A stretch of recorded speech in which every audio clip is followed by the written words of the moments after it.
नमस्कार, मैं अशोक कुमार पांडे और स्वागत है आपका टीसीएस पर। लगातार मैं इज़राइल, फ़लस्तीन और उससे जुड़ी दुनिया भर की खबरें आपके पास लेकर आता रहता हूँ, अपडेट करता रहता हूँ। अभी जब मैं ये वीडियो बना रहा था, अचानक एक बहुत बड़ा अपडेट लगातार एक के बाद एक 3 बड़े अपडेट्स आए हैं। पहला अपडेट तो ये है कि बेरूत के ऊपर हमला किया है इज़राइल ने। बेरूत में एक हिज़्बुल्लाह के कमांडर को मारने की कोशिश में बेरूत के ऊपर हमला किया है इज़राइल ने। बेरूत में रिहायशी इलाकों में कुछ मकानात को नुकसान पहुंचा। दूसरा बड़ा जो अपडेट आया है, दूसरी बड़ी जो सबसे बड़ी खबर आई है, वो इस्माइल हानिया से जुड़ी हुई है। इस्माइल हानिया के बारे में मैं पहले भी आपको काफी बता चुका हूं। उनके बेटे को भी मारा गया था, वो गजा के अंदर ही था, उसको मारा गया था।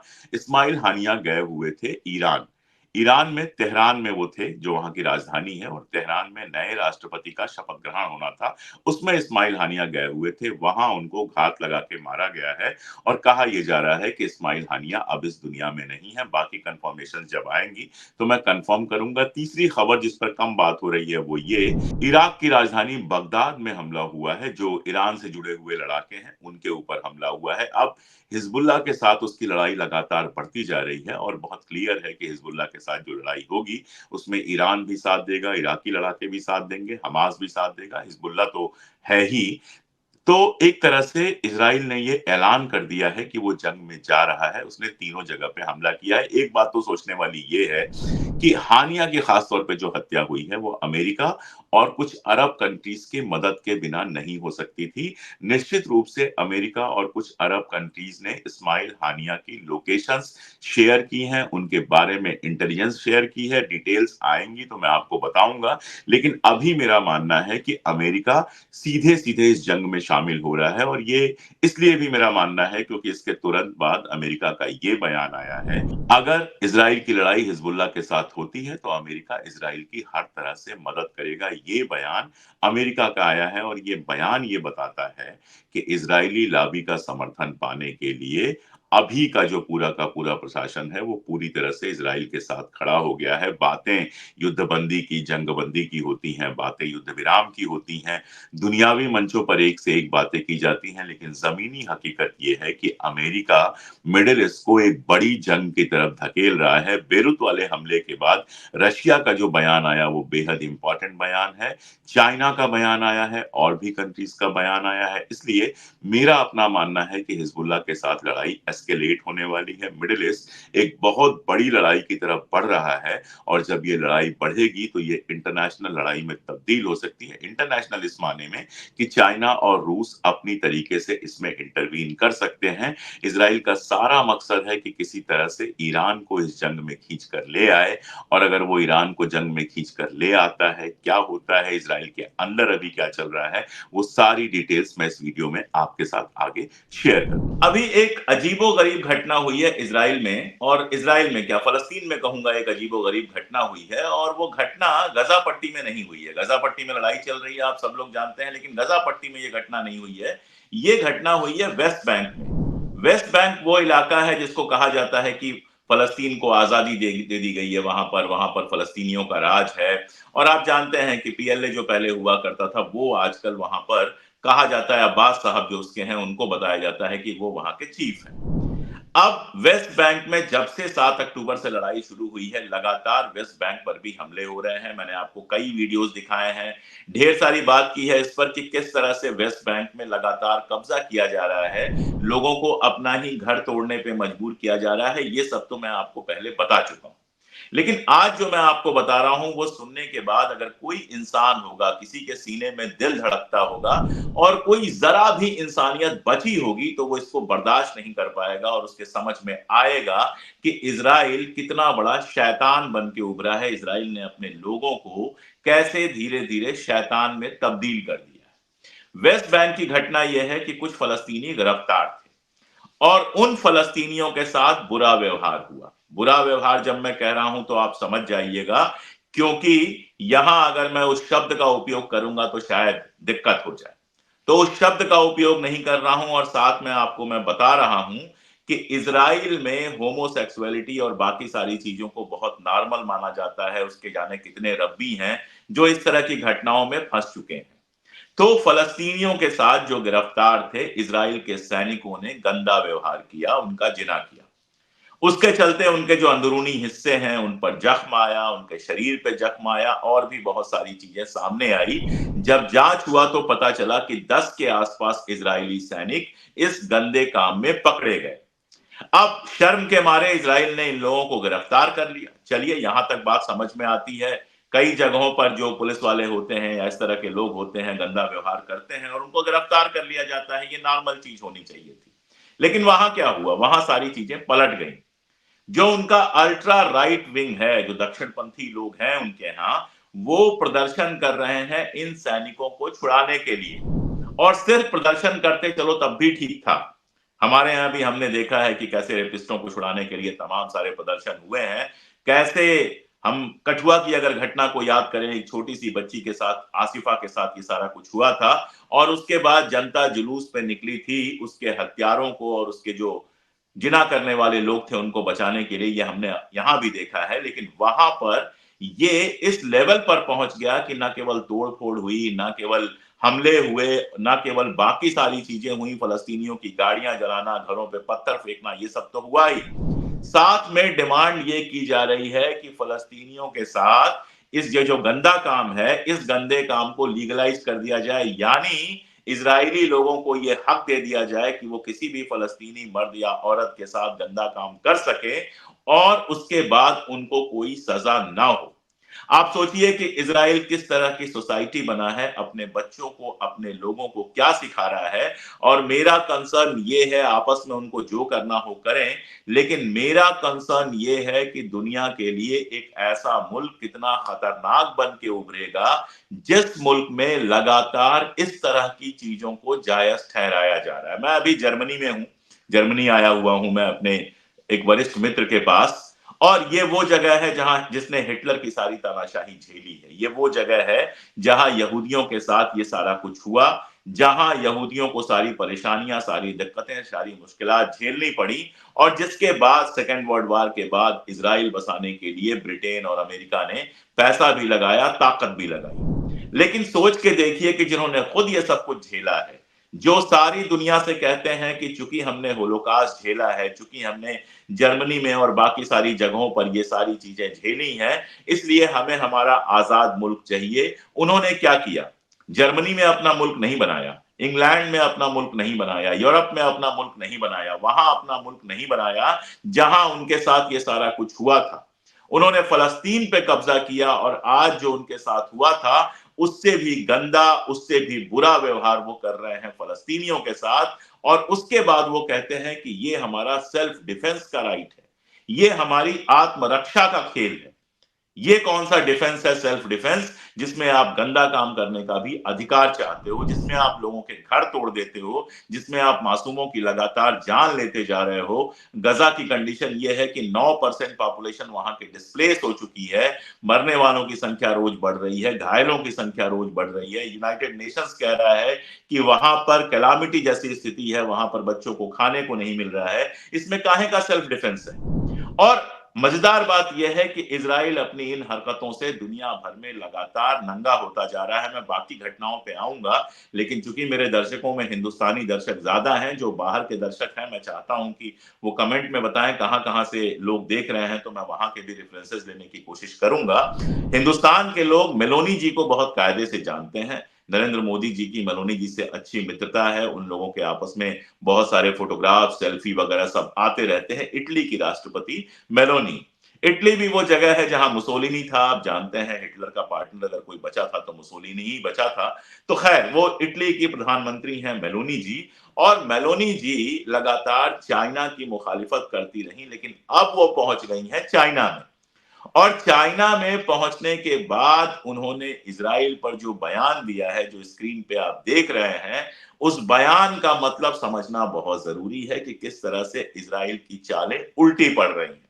जो लोग पूरी तरह से इजराइल के साथ खड़े थे, आज चाइना में जाने के बाद वो इजराइल को कह रहे हैं कि थोड़ा सेल्फ कंट्रोल कीजिए, थोड़ा अपने ऊपर नियंत्रण कीजिए, चीजों को बाहर मत जाने दीजिए अपने हाथ से। इसका मतलब आप समझ रहे हैं? इसका मतलब बहुत साफ है कि मेलोनी इशारा कर रही हैं कि इजराइल को युद्ध विराम करना चाहिए। और दूसरा मतलब जो सामने दिखाई नहीं देता, वो उससे भी इंपॉर्टेंट है कि चाइना ने मलोनी को सहायता की बात तो कही है, इटली की वो जरूरत है सहायता की तो सहायता देने की बात तो की है, लेकिन साथ में उसने कहा है कि इजराइल पर अपना स्टैंड जो आपका है वो थोड़ा सा टोन डाउन करना पड़ेगा। अगर आप लोग इजराइल जैसे मुल्क को लगातार सपोर्ट करेंगे तो हमारे लिए आपको सपोर्ट करना मुश्किल नहीं होगा। चाइना के बारे में मैं आपको पहले भी बता चुका हूं कि रशिया के अलावा चाइना एक ऐसा मुल्क है जो लगातार फलस्तीन के साथ खड़ा है, और न केवल खड़ा है, उसने सारे फलस्तीनी फैक्शंस को बुलाकर अपने यहाँ जो मीटिंग कराई वो बहुत इंपॉर्टेंट है। और गजा वार के बाद ये जो युद्ध चला है, जो गजा का रीबिल्डिंग होगा, जो नए तरीके से गजा बनेगा, उसमें चाइना एक बहुत इंपॉर्टेंट रोल निभाने जा रहा है। तो इजराइल की चालें बहुत तरीके से उल्टी पड़ रही हैं। एक और चाल है जो बिल्कुल उल्टी पड़ गई है दुनिया के सामने, उसका नंगा सच सामने आ गया है। गोलन हाइट्स पे बमबारी हुई थी और द्रूज में लोग मारे गए थे, 10 के आसपास बच्चे मारे गए थे, ये खबर आपके पास है। और इसी को बहाना बनाकर इजराइल ये कह रहा है कि हिजबुल्लाह के साथ वार करना चाहिए, और उसका कहना है कि हिजबुल्लाह ने ये हमला किया था। अब मजेदार बात यह है कि हिजबुल्लाह का कहना है कि हमने ये कोई हमला नहीं किया था। हिजबुल्लाह ने बहुत क्लियर कर दिया कि गोलन हाइट्स पर हमने कोई हमला नहीं किया था। और बात सामने ये आ रही है कि इजराइल पे अपनी जो ड्रोन मिसाइल थी वो वहां पे गिरी थी, जिसके चलते बच्चे मारे गए थे। अब गोलन हाइट्स में पहुंचे स्मारिट साहब, जो वहां के रक्षा मंत्री हैं, वो वहां पहुंचे और वहां पर वो चाहते थे एंटी हिजबुल्लाह अपना एजेंडा चलाएं, लोगों को भड़काएं कि देखो हिजबुल्लाह तुम्हारे ऊपर हमला कर रहा है। लोगों ने उनका ही बहिष्कार कर दिया। वहां पर जुलूस निकला, स्मारिट्स को बाहर जाने के लिए कहा गया, और वहां के लोगों ने बहुत साफ कहा कि हमारे ऊपर जो बम गिरा है वो हिजबुल्लाह ने नहीं गिराया है, वो तुमने गिराया है, वो इजराइल ने गिराया है। अब आप याद कीजिए 7 अक्टूबर के बाद एक थ्योरी दी गई, आज भी हमारे यहाँ लगातार लोग चला रहे हैं। आपको मैं बताऊं कि शायद इस देश में इकलौती अगर कोई नेता है जो लगातार इजराइल के खिलाफ बोल रही हैं तो वो है प्रियंका गांधी वडेरा। प्रियंका गांधी के अलावा और कोई इजराइल पर लगातार बात नहीं कर रहा है। कुछ दिन पहले उन्होंने एक लंबा ट्वीट किया और जिसमें इजराइल की जो शैतानियत है, हैवानियत है, उसकी मलामत की, लानत मलामत की, और फलस्तीन के पक्ष में वो पोस्ट था। अब हमारे यहाँ दूरदर्शन के एक जर्नलिस्ट हैं, आप जानते हैं दूरदर्शन और बाकी जगहों पे ऐसे ही लोग भरे हुए हैं जो सरकार के भक्त हैं, उन्होंने उसको रिट्वीट किया और रिट्वीट करके जो बातें गिनाई, उन्होंने कहा 7 अक्टूबर को बच्चों को अमन में भून दिया गया, जिंदा जला दिया गया। और ये वो खबर है जो इजराइल लगातार चलाता रहा इस बात को जस्टिफाई करने के लिए, इस बात को सही साबित करने के लिए कि उसने फलस्तीन में जो हमला किया है उसके पहले ये हरकत जो है वो हमास ने की है। अब सारी दुनिया जानती है कि बच्चों को जलाने और यहां तक कि अपने नागरिकों की बड़ी संख्या को मारने के लिए खुद इजराइल जिम्मेदार है। इजराइल ने अपने सैनिकों को मारा इसलिए कि कहीं वो हाथ न पड़ जाए, हमास के गिरफ्तार न हो जाए। बच्चों वाली थ्योरी पूरी तरह से गलत साबित हुई। तमाम रिपोर्ट्स उस पर आई, मैं खुद अपने यहाँ बहुत डिटेल में उस पर रिपोर्ट कर चुका हूं। खैर, हमारे यहाँ जो भक्त हैं, सरकार के भक्त हैं, उनको शर्म तो आएगी नहीं। वो तो इजराइल के साथ ऐसे खड़े हैं जैसे इजराइल उनका दूसरा बाप हो। खैर, उसको छोड़ दीजिए, आप फिलहाल उसकी बात करने की जरूरत नहीं है, इन लोगों की बात करने की जरूरत नहीं है। मैं जो कहना चाह रहा था कि 7 अक्टूबर के पहले भी ऐसे ही माहौल बनाया गया, 7 अक्टूबर के बाद ऐसे माहौल बनाया गया जिससे हमास के ऊपर, जिससे गजा के ऊपर हमले को जस्टिफाई किया जाए, सही ठहराया जा सके। और अब ये कहा जा रहा है कि चूंकि हिजबुल्लाह से लड़ना चाहता है नेतन्याहू, फुल स्केल जंग में जाना चाहता है, उसने वहां जाकर भी सीनेट में कहा था, अमेरिका में सीनेट में कहा था कि ईरान को धरती के नक्शे से साफ कर देना चाहिए। अब ईरान धरती के नक्शे से साफ होगा या इजराइल धरती के नक्शे से साफ होगा, या ये जो वर्ल्ड वार की सनक चढ़ी हुई है दुनिया में, उस सनक से सारी दुनिया ही साफ हो जाएगी, ये तो खैर भविष्य बताएगा। लेकिन अभी इतना लग रहा है कि गोलन हाइट्स पे जो हमले हुए हैं वो हमले कहीं ना कहीं इजराइल ने जानबूझकर इसलिए किया है, जो बच्चों को मारा है, कि ये आरोप हिजबुल्लाह के सर पे मढ़ के वो हिजबुल्लाह से लड़ाई लड़ सके। लेकिन मैं कई बार बता चुका हूं कि हिजबुल्लाह से लड़ाई इतनी आसान होने वाली नहीं है। ये गजा नहीं है जहां आप गए, आसमान से बम बरसाए और आप आ गए। गजा में अपनी मुश्किलात थी, हमास की अपनी लिमिटेशंस थी, उसके बावजूद आज तक ना आप हमास को खत्म करा पाए हैं और ना ही आप अपने अगवा किए हुए लोगों को वापस ला पाए हैं। आप सिर्फ मासूमों की जान ले रहे हैं, मकान गिरा रहे हैं। तो ये तो फलस्तीन का हाल था। हिजबुल्लाह तो एक बड़ी ताकत बन के उभरा है, लेबनान में उसके पास हथियार हैं। उसने ये दिखाया है कि उसके ड्रोन कैसे इजराइल के अंदर पहुंच चुके हैं, इजराइल के स्ट्रेटेजिक इलाकों तक उसके ड्रोन पहुंचे हैं। इसका मतलब ये होता है कि अगर वो हमले करेगा तो इनके सैनिक ठिकानों पर भी करेगा, स्ट्रेटेजिक जगहों पर भी करेगा, और इजराइल से इतना आसान नहीं होगा हिजबुल्लाह का युद्ध। अगर ये जंग होती है तो इजराइल में बहुत सारी रिपोर्ट्स में पहले आपको दिखा चुका हूं कि अगर फुल स्केल वार पे इजराइल जाता है तो ये इजराइल के अपने वजूद के लिए भी बहुत मुश्किल होगी। असल में इजराइल चाहता यह है कि किसी भी तरह से वो ईरान को इस जंग में खींच ले। उसका चाहना यह है कि ईरान इस जंग में आ जाए, अमेरिका खुल के उसकी मदद करे, और अगर अमेरिका खुल के उसकी मदद करेगा तो शायद वो ईरान की ताकत को खत्म कर सकता है, क्योंकि ईरान पूरे मिडिल ईस्ट में इकलौता मुल्क है जिसने एंगल ऑफ रेजिस्टेंस क्रिएट किया हुआ है, जिसमें हूथी है, जिसमें हमास है, जिसमें हिजबुल्लाह है, जिसमें इराकी लड़ाके हैं, और ये पूरी ताकत धीरे धीरे इतनी बड़ी होती जा रही है कि इजराइल के लिए अपनी गुंडागर्दी को जारी रखना आसान नहीं रह गया है। तो वो किसी भी तरह से चाहता है कि ईरान को इस जंग में लाया जाए, इसको एक बड़ी जंग में तब्दील किया जाए, और जो एक्सिस ऑफ रेजिस्टेंस है, मैं पिछली बार एंगल शायद भूल गया, तो जो एक्सिस ऑफ रेजिस्टेंस है उस एक्सिस ऑफ रेजिस्टेंस को किसी तरह से खत्म किया जाए। लेकिन दुनिया इतनी आसान नहीं रह गई है। दुनिया आज के 40 साल पहले जैसी थी, आज के 60 साल पहले जैसी थी, जब बर्तानिया और अमेरिका की सहायता से पूरी तरह से उसने फलस्तीन पे कब्जा किया था। दुनिया उतनी आसान नहीं रह गई है। अगर अमेरिका है तो उसके सामने एक बड़ा मुल्क रशिया भी है, जो कहीं से अमेरिका के सामने डरने और दबने को तैयार नहीं है। यूक्रेन को सारी मदद दी जा रही है, लेकिन रशिया उस जंग में आगे है, आप सब जानते हैं। और रशिया के साथ एक बड़ी कंट्री है चाइना, जो लगातार अमेरिका और इंग्लैंड और बाकी कनाडा जैसे मुल्कों का जो गठजोड़ है उसका विरोध कर रही है। और सिर्फ इतना नहीं है, यूरोप के अंदर अब तमाम ऐसी ताकतें खड़ी हो रही हैं जो अमेरिका की गुंडागर्दी को सीधे सीधे मानने को तैयार नहीं है। एक बड़ा मजेदार बयान आया था, आप लोगों ने पढ़ा होगा, आर्दोगन का बयान आया था, और आर्दोगन ने कहा था कि हम कभी भी इजराइल के अंदर घुस सकते हैं। अब देखिए, आर्दोगन के बयान को मैं बहुत सीरियसली नहीं ले रहा हूं, और आर्दोगन इजराइल से लड़ने भी नहीं जा रहा है।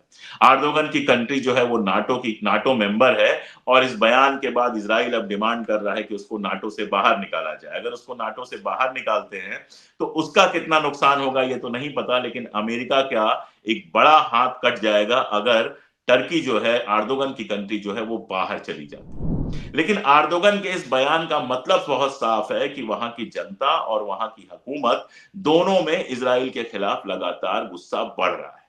तो अगर ये जंग होती है तो इजराइल इस बात का भी भरोसा नहीं कर सकता कि जैसे अभी इनडायरेक्टली उसको सऊदी अरबिया और बाकी कंट्रीज का सपोर्ट मिलता रहा है, वो मिलता रहेगा। आप जानते हैं आर्दोगन ने जो तिजारती रिश्ते थे, जो बिजनेस रिलेशंस थे, वो तो पहले ही खत्म कर लिए हैं। तो बिजनेस रिलेशन पहले ही खत्म हो चुका है, और इस तरह के बयानात आने का मतलब ये है कि सीधी बात है कि वो इजराइल के खिलाफ दिखना चाहता है, अपनी जनता को भी और अरब वर्ल्ड को भी। ये प्रोसेस अगर बढ़ता है और उधर Iran, Russia, China, North Korea, कम से कम ये 4 कंट्रीज साथ आती हैं, तो इतना आसान नहीं होगा। अगर यूरोप के अंदर ही आप देख लें तो स्पेन से लगातार बयानात आ रहे हैं जो इजराइल के खिलाफ हैं। स्पेन लगातार बयान दे रहा है। ईयू जो है, यूरोपीय यूनियन जो है, उसके जो प्रेसिडेंट हैं उनके बयान इजराइल के खिलाफ आए हैं। मेलोनी का बयान मैंने आपको इटली का बताया, इंग्लैंड का मैंने आपको बताया था कि वारंट का पहले वो कह रहे थे कि हम मुखालिफत करेंगे, जो नेतन्याहू के खिलाफ वारंट आई है, अब उन्होंने कहा है कि हम कोई मुखालिफत नहीं करेंगे। यानी ब्रिटेन में भी सरकार बदलने के बाद, ऋषि सुनक बदलने के जाने के बाद अब बिल्कुल वैसे हालात नहीं है जैसे पहले थे। अमेरिका के अंदर खुद एक बड़ा मुद्दा बना हुआ है इजराइल। कमला हैरिस ने सीनेट में वो बहस अटेंड नहीं की कि लोग उससे नाराज हो सकते हैं, हालांकि बाद में मिली। ट्रंप का भी जो बयान था, फिनिश इट ऑफ, इसको जल्दी खत्म करो, इसका मतलब ये होता था कि आप युद्ध विराम कीजिए, जंग खत्म कीजिए। तो दुनिया धीरे धीरे बदल रही है। एक ऐसा मुल्क जहां एक गंदा काम करने वाले को, एक रेपिस्ट को बचाने के लिए जुलूस निकल रहा है, उस मुल्क को सारी दुनिया देख रही है, और सारी दुनिया अब धीरे धीरे समझ रही है कि ये मुल्क सिर्फ मिडिल ईस्ट के लिए नहीं, पूरी दुनिया के लिए एक बड़ा खतरा बन सकता है। और इसीलिए आने वाले टाइम में अगर हिजबुल्लाह से वाकई वार होता है तो ये एक अजीब सा सानहा होगा जिसको बहुत गौर से देखना होगा। धीरे धीरे समझ में आएगा कि मुखालिफ कौन है और साथ कौन है, और ये वार इजराइल के लिए एक बड़ा खतरा बन सकता है। हिटलर, मैंने बताया मैं जर्मनी में हूं, हिटलर भी सब कुछ जीतता चला जा रहा था, फिर उसको अचानक सूझा कि चलो रशिया को भी जीत लें, और वो एक उसकी गलती बहुत इतनी बड़ी साबित हुई कि वो इस धरती से ही चला गया, उसकी आप सब जानते हैं कि कितनी बुरी हार हुई और सारा कुछ। तो ये जो हिजबुल्लाह वाली लड़ाई है, ये इज़राइल के लिए भी उतनी ही खतरनाक हो सकती है। बाकी जैसे-जैसे जो कुछ आएगा, मैं अपडेट करता रहूँगा। आज के लिए इतना ही, जुड़े रहिए हमारे साथ, देखते रहिए वीडियोज़, अगर आपको पसंद आते हैं, लोगों को दिखाइए और दुनियावी राजनीति पर एक नज़र बनाए रखिए, क्योंकि दुनिया की राजनीति से भी अपने देश की राजनीति प्रभावित होती है और अपने देश में भी बहुत मज़ेदार सीन दिखाई दे रहे हैं, चाहे संसद के अंदर हो, चाहे संसद के बाहर हो। जिस तरह से थोड़ी-सी सीटें घटने के बाद, बहुमत से पीछे रहने के बाद, कल राहुल गांधी ने कहा कि मोदी जी अपना कॉन्फिडेंस खो चुके हैं, वो धीरे-धीरे दिखाई देने लगा है और उसके असरात लंबे होंगे। जैसे-जैसे जो कुछ होगा, हम अपनी आवाज़ उठाते रहेंगे, आप हमारे साथ बने रहेंगे, तो हम कैमरे और सत्ता की आँख में आँख डालकर लगातार सच कहने की हिम्मत जुटाते रहेंगे, बोलते रहेंगे। आज के लिए इतना ही, बहुत शुक्रिया।